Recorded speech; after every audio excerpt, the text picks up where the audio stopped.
Welcome to episode 294 of the Working Fans Podcast, where it is Easter weekend. It is WrestleMania weekend. Hell yeah. More important.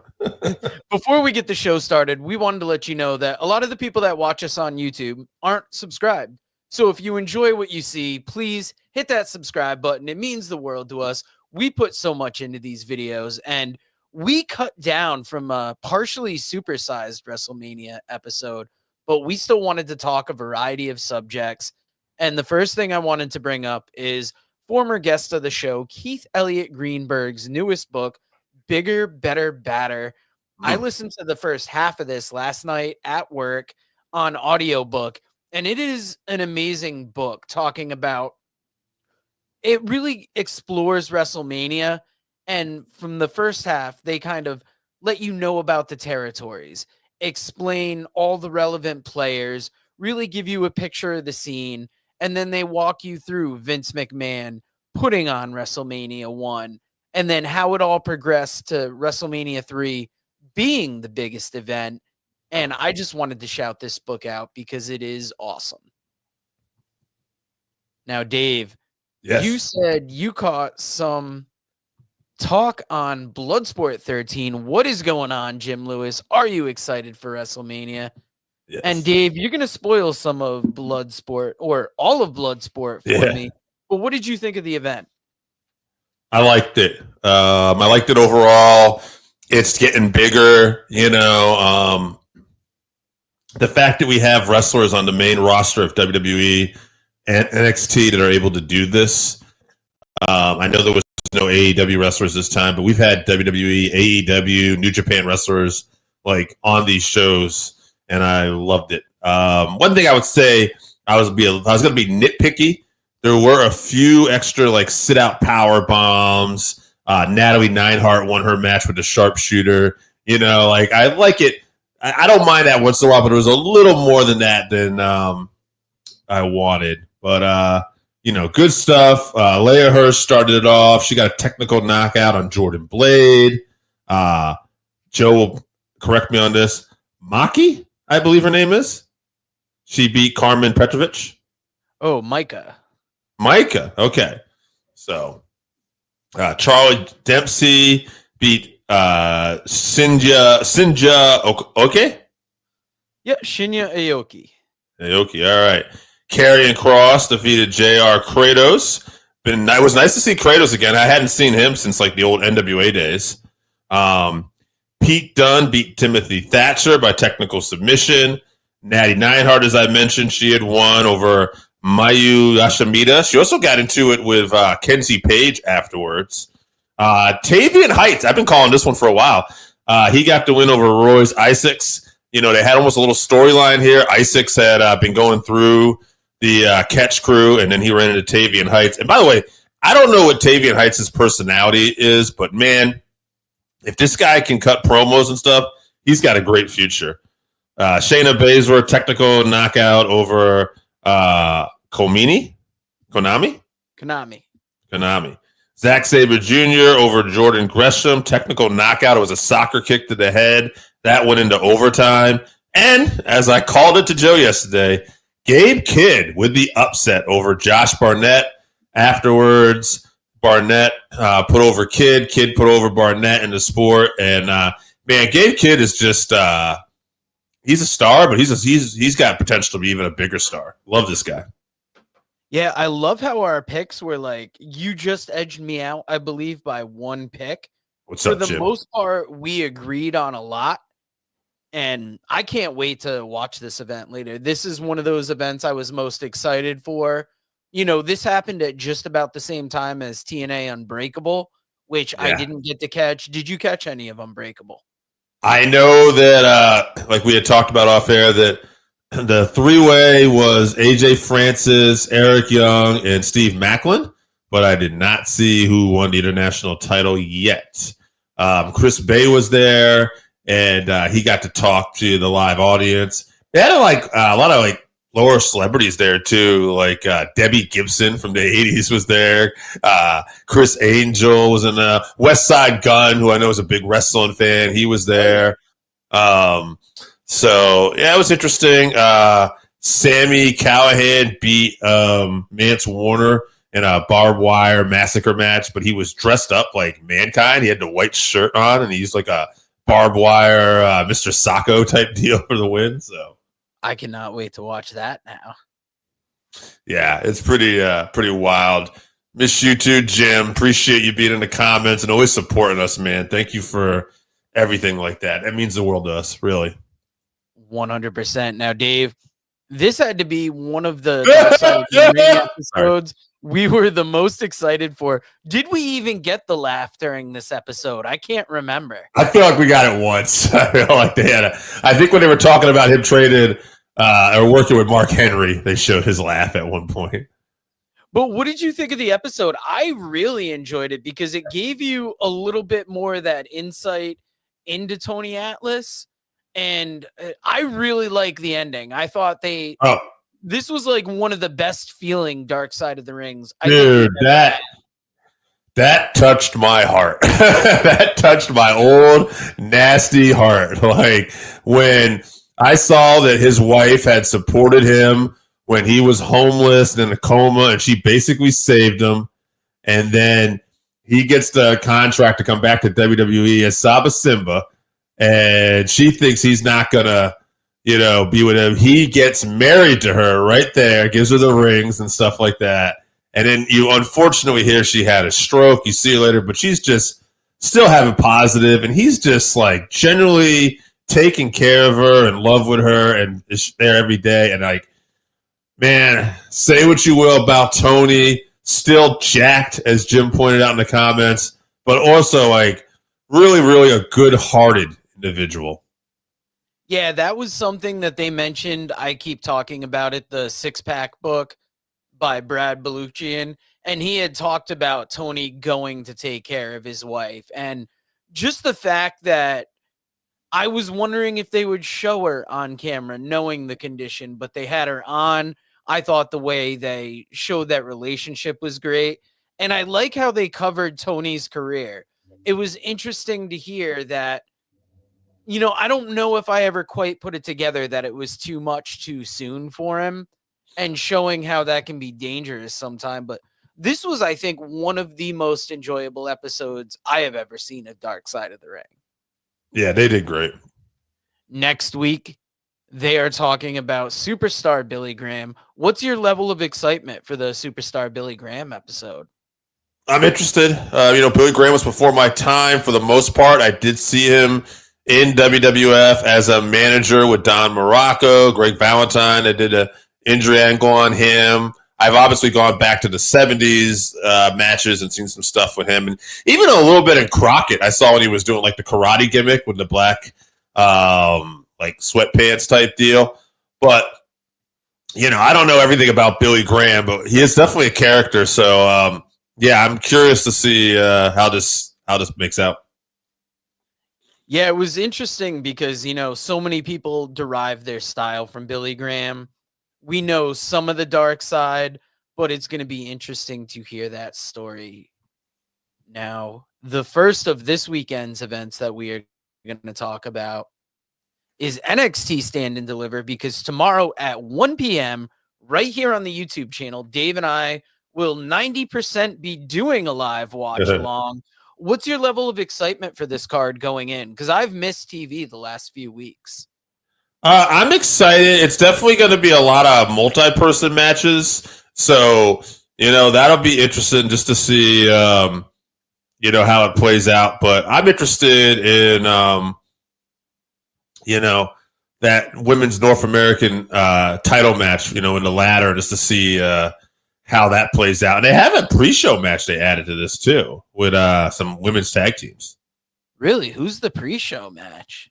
It's going to be Metaphor, Last Legend, and Dakara Jackson versus Fatal Influence, Fallon Henley and JC Jane versus Tatum Paxley, GD Dolan, and Roxanne Perez and Cora Jade. And it's going to determine a number one contender for the women's tag champions. And I think that match will take place on NXT this week. All right. Who you got winning that? I'm going to go Cora Jade and Roxanne Perez. Oh, wow. We agree on that one right off the bat. Now let's go down this card, make some predictions, and we can react live on air tomorrow how bad we pick these matches. All right.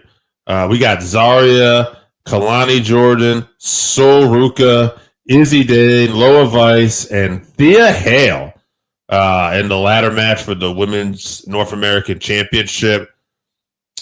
Oh, man. There's a lot of good talent here. Kalani Jordan, I'm calling it. I'm not going to go Kalani. I'm going to go... I think it's going to be Zarya or Thea Hale. I'm going to go Thea Hale. Okay, I like that pick. She came back. Now, all right, Stephanie McCurr, women's champion versus Julia versus Jordan Grace versus Jada Parker. They did a great video piece on Jada Parker. Worth going out of your way to seeing it. Really makes you want to root for her. That being said, I'm not going to go against Stephanie McCurr just yet, who just got this title. I think she's got to go out, still be champion. Wow, we agree on another one. I think this is going to be a great match. It's going to be interesting to see Jordan Grace in there with Stephanie McCurr and Julia, but you can't pick against Stephanie, at least at this moment. All right, interesting matchup here.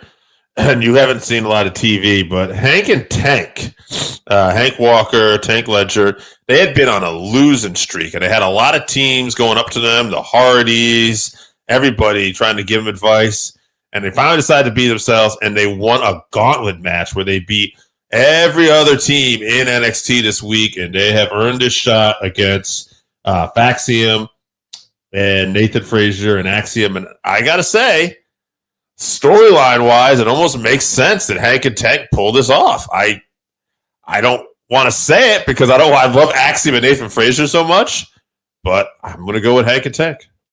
I'm picking with my heart. I'm picking for Axiom.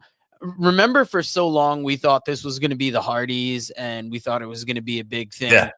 Does the Hank and Tank match meet your expectation for the match when you thought it was the Hardys?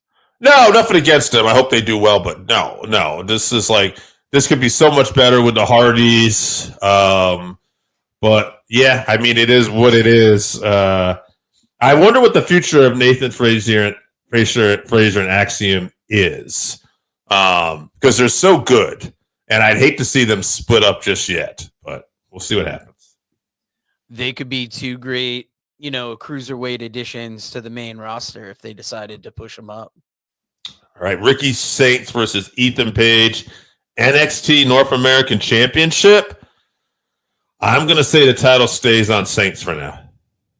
I'm picking the same thing. I feel like it's going to be a great match. There's going to be a lot of talk about how we heard it the other day. Tony Khan missed the ball on both of these guys. I think they're going to go out there and show Tony Khan what he missed the boat on with them. D'Angelo family, Tony D'Angelo, Shannon Stacks, Lorenzo, and Luca Cusafino versus Dark State. Dion Lennox, Cutler James, Shaquille Sugars, and this is going to be a 6-man tag match. I'm going to go with Dark State here. Oh, I think there's some dissension in the D'Angelo family, and I think Channing Stacks is going to turn on Tony D'Angelo. Interesting. I can't pick against the D'Angelo family, but I like the way you laid that out. All right, main event, Obafemi, Trick Williams, and Javon Evans. I really feel like this could go either way, honestly, but I'm going to go with Obafemi for now. When in doubt, go with champ. All right, interesting. I kind of seen it being Javon's time. Obafemi, Trick Williams have both been champions. We've seen them be, major forces. What could they be going up to the main roster? I kind of like that idea. Now, those are our NXT picks. We are going to take a little sidebar here, and we are going to go to an interesting documentary that got released, the Becoming a Spectacle documentary. Dave, what did you think of this show? Oh, yeah. Becoming a Spectacle, WrestleMania 9. It was interesting. A lot of great behind-the-scenes footage. It really shows that just how much footage is out there for WWE. Without, I'll let you kind of maybe break this down a little more, but like, there's some of the stuff I thought was interesting was looking at the connection between WWE and Vegas, obviously with this WrestleMania being in Vegas, and how they had developed the connection with some of the promoters, and Vince McMahon at the time had helped promote that Sugar Ray Leonard Donnie Lalonde fight, and just seeing the presentation, because I remember seeing Sugar Ray Leonard and Donnie Lalonde get promoted on that pay-per-view on WWE television, WWF television all the time. But I was a kid, and I remember thinking, wow, why are they promoting this so much? They had Sugar Ray. Well, they were obviously, they were in it. So that was interesting. Hearing names like Nelson Swagger around that time in my life, Gorilla Monsoon would talk about seeing Nelson on TV. I thought that was interesting. I remember Gorilla taking shots at Nelson kind of jokingly on camera, talking about that piece of garbage, Nelson Swagger, and then seeing the guy, and seeing some of the other people like Fan Man at ringside, or Ringside Charlie, who, they had done a documentary on his friend there. I'm blanking out as Vladimir. Yep. Yeah. Luger seemed to be having a ton of fun in this documentary. And I guess the really big key footage in this whole documentary, I think, is at the very, very end, where we find out that Nick Khan, president of WWE, was actually an usher for this event. That was wild. I loved the footage. I loved how they talked about the wrestlers being distrustful of the camera, being backstage. You heard with The Undertaker, wondering why the camera was on him. What are you filming? A lot of the guys asking that question, especially in a time now where everything is being filmed. There's always footage out there. This was the start of that. And I liked seeing the stadium put together, because we always heard WrestleMania 9 was in a parking lot. Right. You got to kind of see how they constructed it. You had Basil DeVito showing you the seating chart with the pricing. And that was an interesting insight. There was a lot to like, I think, in this documentary, especially if you're a real nerd. Now, remember we were talking about the narcissist versus the narcissist, and how they were saying it in two different ways. I like that got explained, because narcissist, that lasted only a little bit before they made it something easier to say. And it was great hearing from Luger about that as well. Right. This was one of my favorite WrestleManias as a kid. The first big one I remember in my time. So it was kind of great to see it and see all the behind the scenes. Now, Dave, we have another watch along this weekend. I don't know what we were thinking, but WrestleMania, night 1 and night 2. Night 1, we will be watching for fun. Night 2, we will be back here on the Working Fans Podcast YouTube channel. Let's make some predictions. All right, let's go with night 1, Joe. It's Gunther versus Jey Uso. That will be on night 1, according to this. So, I got to go with Jey Uso. Like, Gunther, I could see winning this, but to me, Jey just has all that momentum. I say it's now or never. You put the title on him. Well, you agree with John White and myself, who we also got predictions from.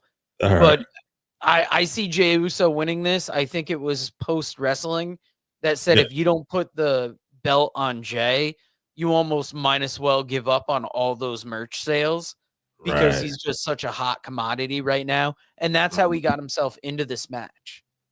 From a business standpoint, you can argue, I mean, Gunther's the better wrestler, and Gunther's great, and I think Gunther will do great business as a heel. But, man, like, Jey Uso, like, you want to keep that momentum going. Unless they got a great story they're going to tell where Jay's going to continue to chase this belt and go after him. But I think it's now. I think you put the title on Jey. Yeah, Gunther could always get the belt back at another time, and it wouldn't hurt him one bit. Absolutely. Roar Raiders versus Kingston and Woods, New Day, tag titles. Woo! I like this match a lot because I feel like it could go either way. I'm going to go Roar Raiders, though. I say they keep the belts. All right, you agreed with me. John White thinks there's no way and that the New Day will get those belts. We shall see. Rey Mysterio versus El Grande Americano. I'm going to go with the newcomer, El Grande. I say he finds a way, loads that mask. He might get unmasked after this, but I'll say he gets the win. Wow. John White and myself both picked Rey Mysterio. Mm. We feel like he's going to get the win. And then I definitely see an unmasking after that. Jade Cargo versus Naomi. Ooh, man, I tell you what, I think Jade should win this, but you might have a more interesting story if Naomi cheats her out of a victory. I'll go with Jade, though.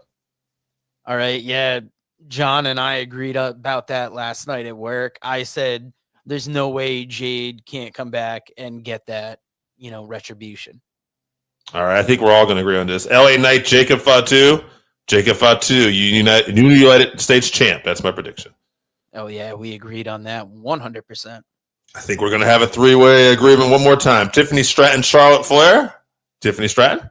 I like that you threw agreement on the end of that sentence. And yes, we did all agree to that. Yes. Roman Reigns, CM Punk, Seth Rollins. This is where it gets a little dicey.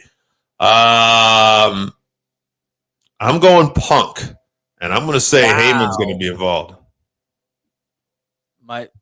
We were talking about it last night at work. It was a long night, and I told John I was excited for this match because I've heard a lot of speculation that Seth Rollins is going to get that win and is going to, steal Heyman from both of these guys, and maybe we see a new, Heyman faction. Maybe it's Rollins, maybe it's Becky Lynch. I heard that on Post Wrestling. Okay, so you're going with Seth, 100%. And John is too. Yes. All right. We're at night 2. Io Sky versus Bianca Belair versus Rhea Ripley. The way they've handled Sky here, where she keeps getting pushed around, makes me think she finds a way to win, and Io Sky is walking out with the championship. All right, you and I agreed on that. John White says it's got to be Rhea Ripley. I would have thought that, but the booking has changed my mind. Liv Morgan and Raquel Rodriguez defend the titles against Bayley and Lyra Valkyria. I think this is a way to get Bayley on the card. I think they've teased some dissension. Bayley was challenging Lyra for that title, and they decided to become a team. I say it doesn't work out for them. Bayley and Lyra, somehow it'll be a mishap, and that's going to cause Liv and Raquel to get the victory here. All right, we are all on one. I don't see any other way, and maybe it pushes a storyline for Bayley and Lyra going forward. Breaks my heart, but I predict Logan Paul will be AJ Styles, but my guess is Karrion Kross will play a factor in that. Wow, you and John White agree. I'm picking AJ. I hope he doesn't lose. All right, Braun Breaker versus Penta versus Finn Balor versus Dominic Mysterio. My gut says Braun Breaker, but I'm going to go Penta. I'm going to say Penta pulls this off somehow. Wow, you and I agree on that. John White picks Dominic Mysterio. Oh, interesting. Hey, he could be right too. All right, Damian Priest versus Drew McIntyre. Go either way. I'm going to go with McIntyre, though. All right, you agree with John White. I picked Damian Priest. All right, Cody Rhodes, John Cena. Main event. I don't think we're taking the title off of Cody yet. I think Cody goes a full year with this belt. I guess technically he's already been a full year, but I think he's going to go WrestleMania to WrestleMania, and then we'll see afterwards. Interesting. John White and I both picked John Cena to win this. Ooh. And, that's how he's going to ride out the rest of his year. Who's going to dethrone the champ and retire with his title? Could be. Now, we talked WrestleMania 3. We talked WrestleMania 9. 41 nights, 1 and 2. But the main event this week is WrestleMania 1. What did you think watching this show, Dave? Okay, some interesting notes. This is the stuff that caught my eye. Right off the bat, there's an opening, right? Some kind of generic music. I couldn't help myself. So I just Googled WrestleMania 1 entrance, package music. This is see what come up with. And I came up with, I don't know if this is it, but Phil Collins, Easy Lover, big song from 1980. So maybe that was it. I can't confirm that, but did a little research. That's what I found. One is to start off, again, right off the bat, Joe. Mean Gene Okerlund sang the Star Spangled Banner. And I thought, that's pretty wild. Tito Santana wrestling the Executioner. That was Playboy Buddy Rose. Did you know that? I looked that up. I remembered it was somebody. I couldn't remember who it was. And it kind of shows you where the company was that they had Mean Gene sing the national anthem. Now, knowing that he had been in music, it makes sense. Mm-hmm. But it's kind of like I saw that and I'm like, wow, this really hasn't hit his stride yet. One other thing I thought was interesting is Matt Bourne versus Ricky Steamboat. I thought it was interesting given what we were doing this week because it was Ricky Steamboat versus Matt Bourne, and then Matt Bourne wouldn't make it back to WrestleMania till WrestleMania 9, which is the other documentary we watched when he came back as Doink the Clown. That's kind of a wild coincidence. I love the format of this show where it'd be like Gorilla Monsoon would throw to Lord Alfred Hayes what he said was in the backstage area, but you can tell it's just right as the wrestlers come out because a lot of the show, there's not entrances, but you see guys walking right past Lord Alfred on his way out. Lord Alfred throws it to the back to Mean Gene, who will do an interview. And what's hilarious about it is he's interviewing like baby faces and heels clearly in the same room. Also, I mean, it was also quite wild to me too. David Sammartino on this show, like talking about a forgotten guy, you know, the son of Bruno, wrestling Beefcake. I think it was a double disqualification because Johnny Valiant, just Johnny V, got involved. Bruno got involved. That crowd came unglued when Bruno got in. They loved it. In that match. And it makes sense why David was on the card when you saw that reaction.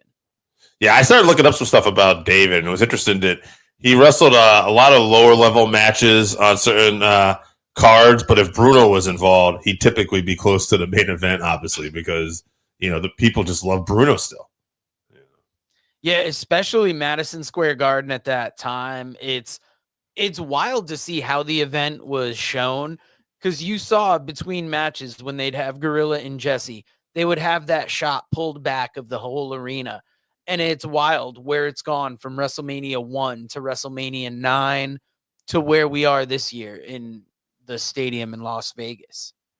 Overall, I'm just going to say, without going through the whole card, I just thought that I thought overall it was an interesting look back where I would say when you look at WrestleManias, WrestleMania 1 was definitely more about the spectacle, which would kind of set the tone for WrestleManias. Even though we'd get a lot of great matches throughout the years, WrestleMania 1 was definitely more spectacle than wrestling. And it's not necessarily a bad thing. It was what it was at the time. And, overall, it was an interesting watch. I enjoyed it.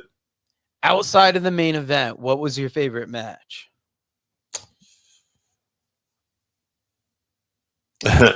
Interesting. I'd have to say...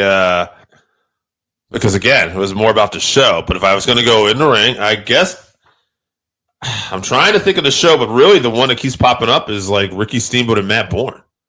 I think that's what I just enjoyed more. That was the most standout match, I thought, in ring-wise. Big JYD and Valentine, too. But. Yep, that was another good one.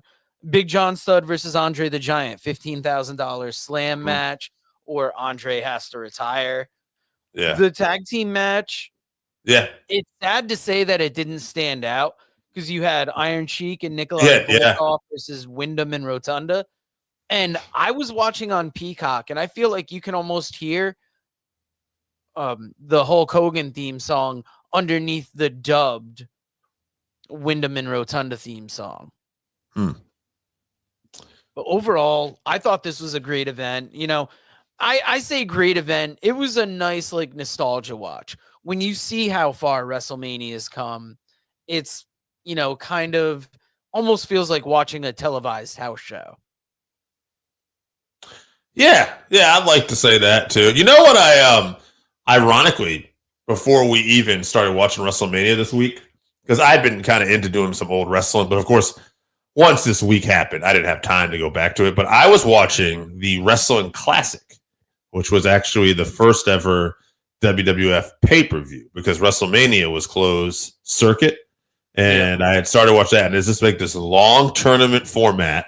where I think the winner gets like a Rolls Royce, and but basically it had like Moondog Spot versus Terry Funk, Ricky Steamboat, because they had a few baby faces versus babyface, heel versus heels, and but the way it was done, it was like Vince, Lord Alfred talking, and then they had like this young lady, almost like a Vanna White type, moving the tournament matches forward.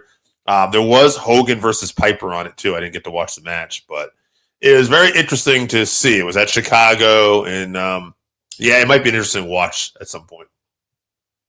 Nice, yeah. A lot of that time is talked about in that Bigger, Better, Badder book by Keith Elliott Greenberg.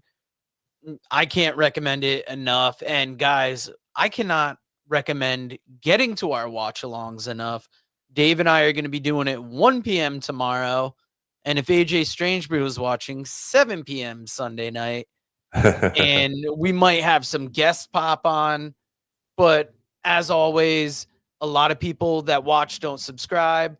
If you enjoy what you just saw, hit that subscribe button and check out some authors we're into.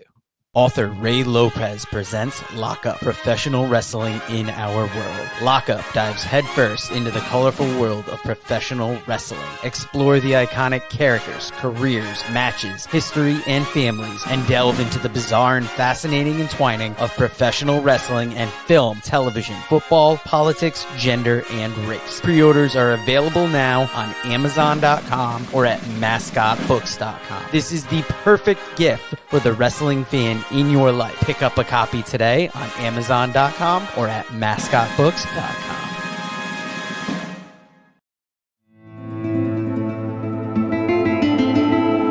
Hey, all you goddamn wrestling fans out there, listen, Old Black Bart has got a book.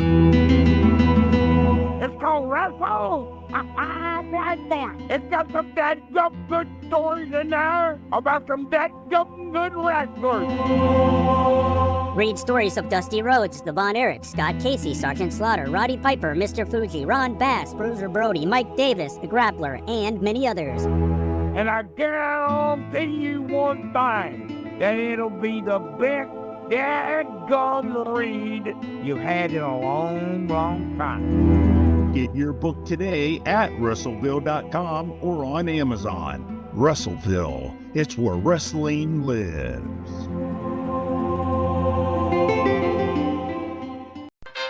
Hey fans, it's the man they call Dave with producer Joe, and you probably know us as the commentary team for New Heights Pro Wrestling, but when we're not doing that, we got a podcast. That is the Working Fans Podcast, where we talk pro wrestling, comedy, MMA, and so much more. And tell them about that signature segment. Oh, you talk about the 531? You know I am. That is a homegrown creation that has been our namesake. And if you want to know our namesake, we got Chevy, AJ Strangebrew, as well as the two of us. And why don't you go to our channel, like, subscribe, show us some love. Rate, review, all of it. Read about the Northern Wrestling Federation in the book presented by Wrestleville.com, The Pro Wrestling Vault, Volume 2. Hear the story of Roger Ruffin, the man who trained Carl Anderson, the Monster Abyss, Jordan Clearwater, Chris Harris, and Jillian Hall. Plus 45 other short stories including Jazz, Bobby Eaton, Kamala, Thunder Rosa, Mario Mancini, Scott Casey, PJ Black, Kerry Morton, Sal Renaro, Jeremiah Plunkett, Colby Carino, Bam Bam Malone, and many others. Get your book today at Wrestleville.com. Wrestleville, it's where wrestling lives.